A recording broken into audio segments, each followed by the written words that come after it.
Hi folks, BrickSidious here, back with another LEGO Star Wars video. Hope you had a good holidays and Santa brought you some Holy Grail sets you were coveting.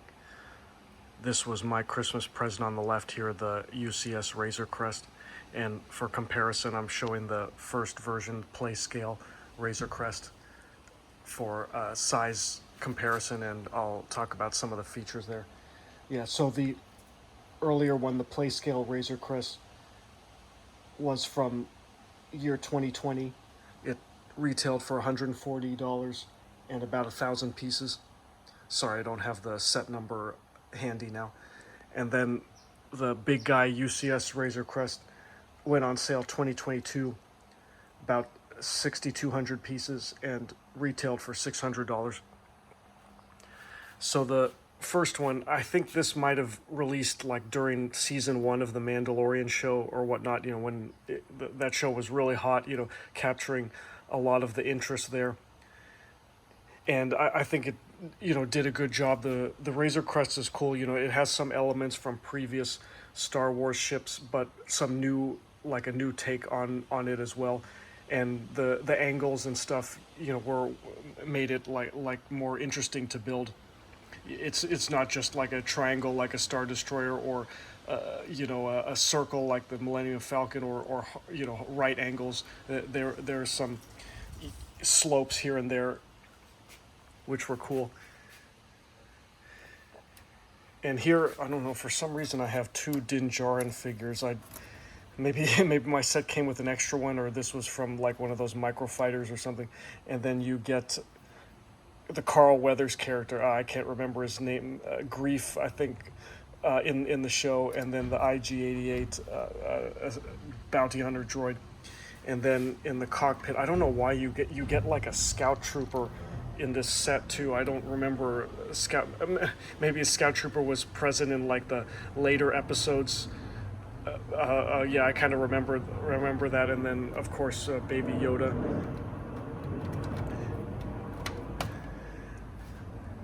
And the interior, there's not really much going on there. Like, let me flip this open here. It's just an empty space. Unless maybe there was a little vehicle like speeder that came with it or something, or it'd be cool if there'd be like carbonite, like a carbonite brick that you could put in.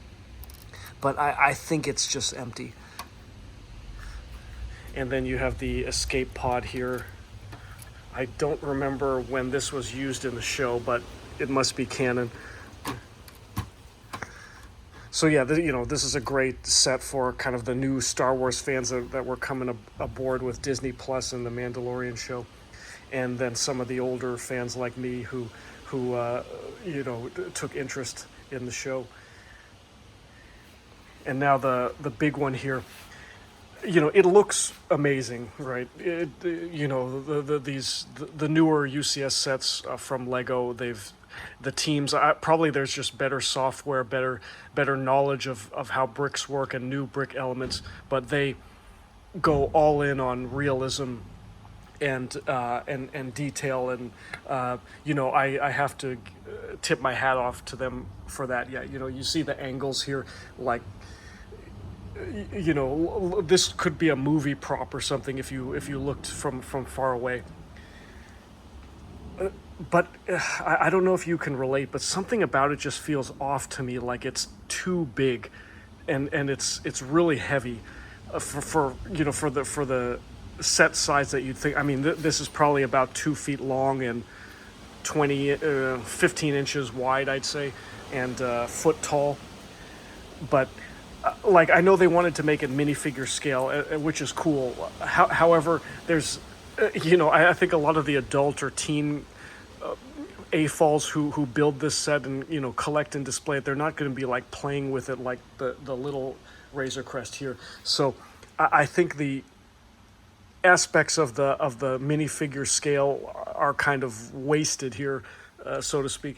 But let me open up. So yeah, a lot of these elements are not secured by studs, so if you turn this ship over, it's all going to fall apart.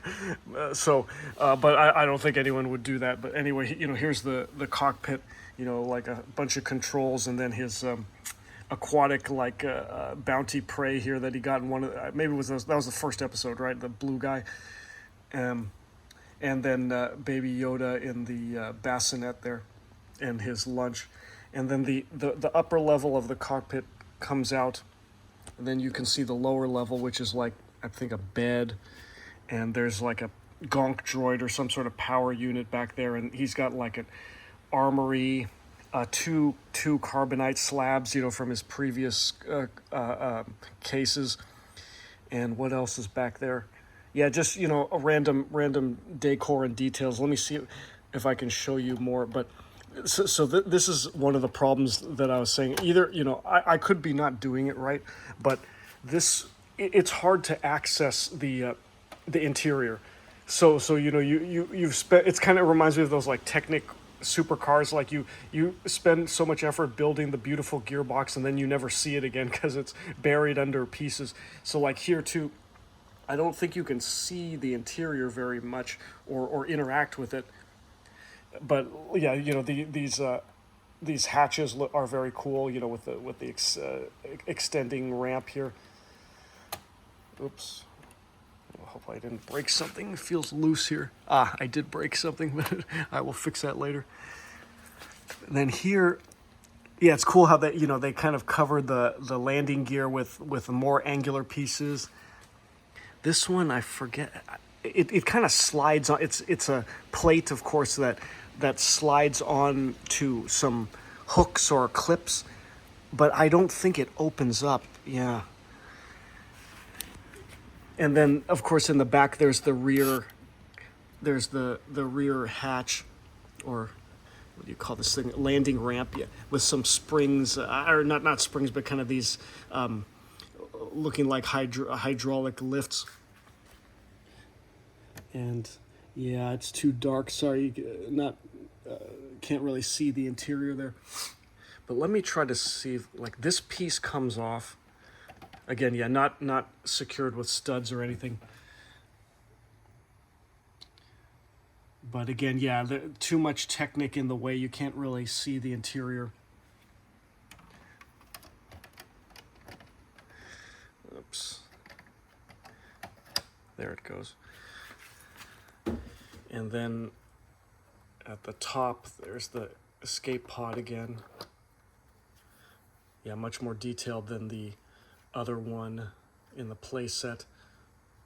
I guess this opens up. I haven't attempted it, but it would be, obviously you should want to be able to put a minifigure in there.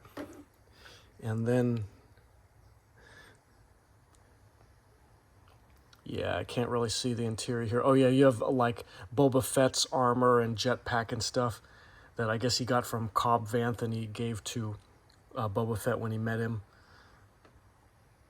And yeah, that big cabinet on the left is like his gun safe, basically his armory.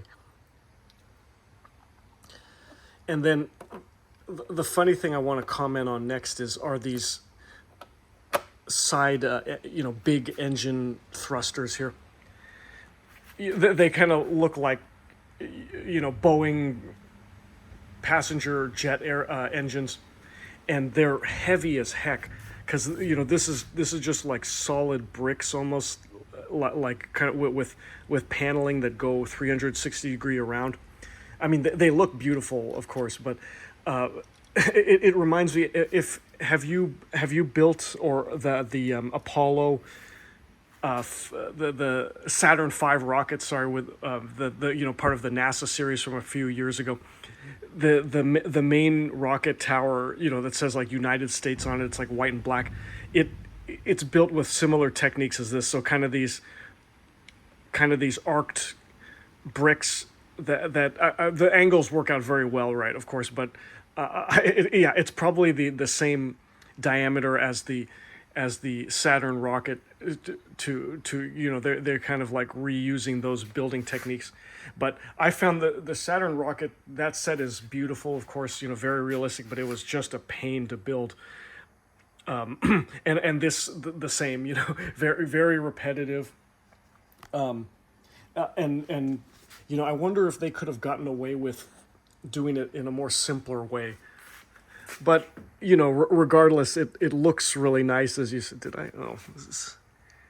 This one seems to be the angle's not quite right. I will fix that later. I wonder if they could got away with not such a hardcore solution.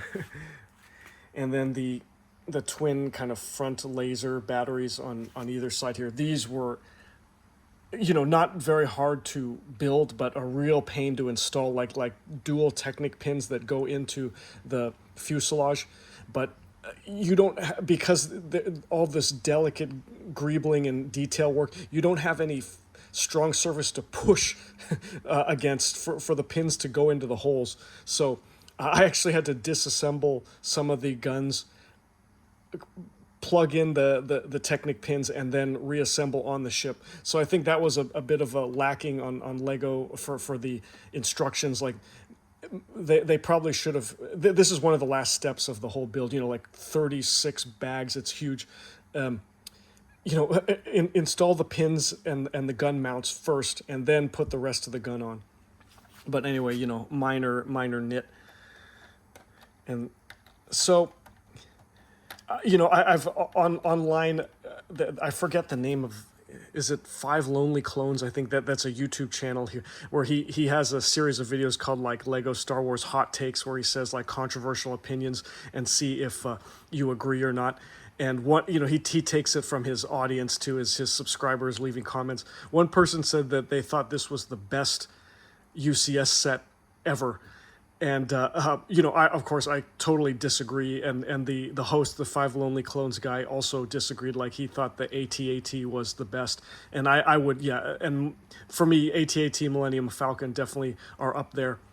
This one, I mean, just for sheer display looks, is really stunning, but also it's not as important vehicle in the canon of Star Wars as those other iconic ships.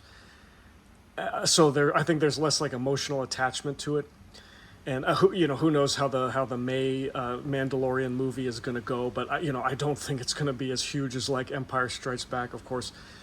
And then, like I said, it usually I've been complaining about I want Lego to be bigger, but in this case, like it just feels maybe this set was too big for the Razor Crest. It could have potentially been okay with minifigures inside, but I can imagine this scaling down 10% or something, maybe even 20%, and it would still be UCS impressive size. Like for example, the TIE Interceptor, the recent TIE Interceptor one, it probably would extend from the front of the ship to like here. So this is a good 50% larger than the TIE Interceptor. And I know this is like a passenger ship, right? Like the TIE Interceptor is just one tiny little cockpit and wings. Here, this is more like the Millennium Falcon, with the interior where things are going on. So it has to be bigger. But I mean, also for a $600 price tag versus like $250 X-Wing or TIE Interceptor, it's a little tough. Like sure, yeah, I'll definitely, the crazy price for the AT-AT or the Millennium Falcon, hardcore fans, will just pay it because those builds are so amazing. It's an iconic vehicles, and Lego did such a good job with those sets, and they're emotionally important to us. But this one's like, I'm grateful I got it from my family as a gift, but it's like, Razor Crest, I don't really feel one way or another about it. But one thing I did like was like, yeah, very few stickers on this, just mostly for these the yellow stripes. So that's good. And well, what's funny in the show, like Star Destroyer, most of the Imperial vehicles and the Millennium Falcon are gray, right? Light gray, like these bricks. Because in the show, maybe they're kind of more like that naval paint, like World War II. U.S. Navy vehicles have that gray. But in the Mandalorian show, I believe the Razor Crest is supposed to be shiny like aluminum, right? Like it's supposed to be metallic. So I know this would be probably cost prohibitive for Lego, but it would have been amazing if this whole set was like that, those chromy kind of metallic pieces, like the front of the Naboo fighter. then I would give Lego credit for super realism and building it, but probably that would add another $100 to the set total or whatnot. But anyway, yeah, there you have it. If you've built this set or have opinions on it, feel free to leave comments. Like I said, it was pretty fun to build, except for the thrusters, and the end product looks very nice. But it's just not, you know, for $600, I think it's just not in the top tier of UCS for me. So anyway, yeah, that's it. Thanks for watching. Hope you enjoyed the video. I will see you next time, and may the force be with you.